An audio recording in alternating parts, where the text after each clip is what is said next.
Hi there, and here are KYN's top animal news stories this week.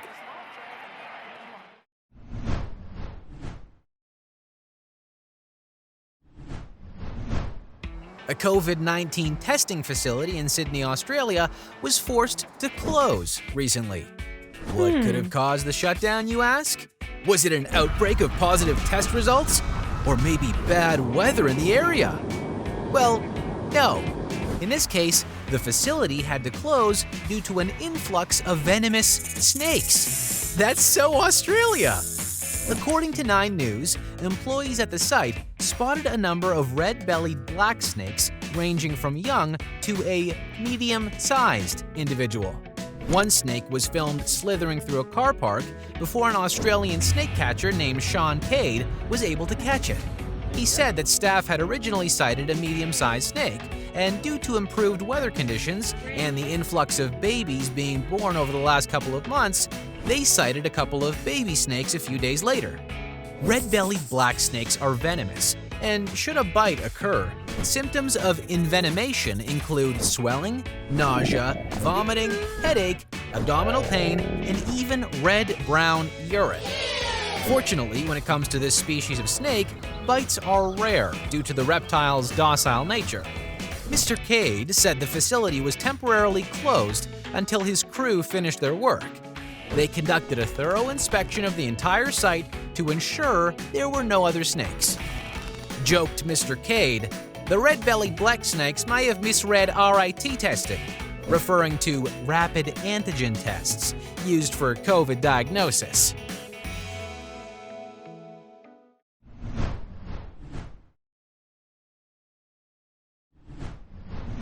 Residents in several neighborhoods in northern Rome have imposed a nightly curfew, with community leaders warning people against wandering the streets late at night.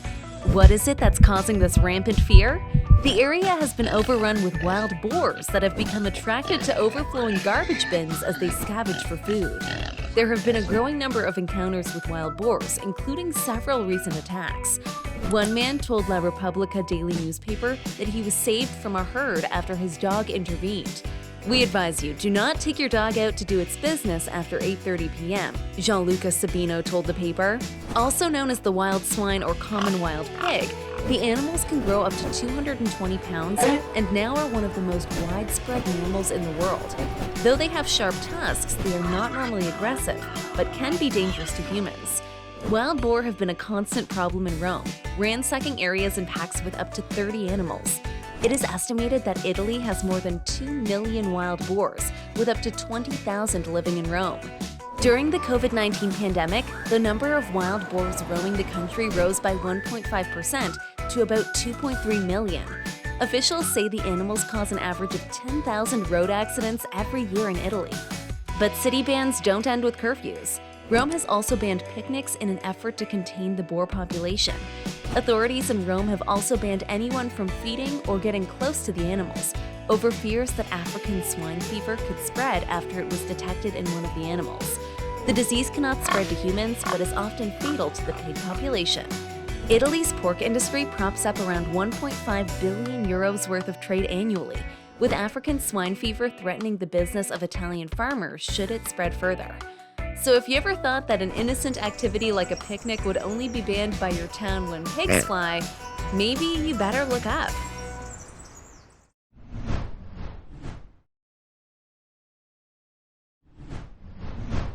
Zip lines have become a popular form of recreation that allow you to suspend above an incline and take in a great view as you're pulled by gravity along a cable.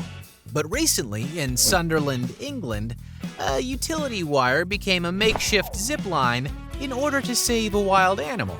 Euronews reports that a seagull was caught upside down on a utility wire when a fishing hook that had pierced one of its feet got snagged on the wire mid-flight. It left the bird hanging by his foot about 9 meters above the ground. Firefighters were dispatched, and using creative thinking, they latched a throw line to the seabird and, using it as a zip line, dragged the bird along the wire toward a pole, where it could be reached by members of the crew. The bird was examined by veterinarians, who removed the fishing hook, which left behind a minor wound. It was sent to recover at Paws for Thought, a local animal rescue charity, but was expected to be released quickly back into the wild, the RSPCA said. Ziplining is a thrilling activity that is generally totally safe, but I imagine it's an experience that at least one seagull hopes it will never have to repeat.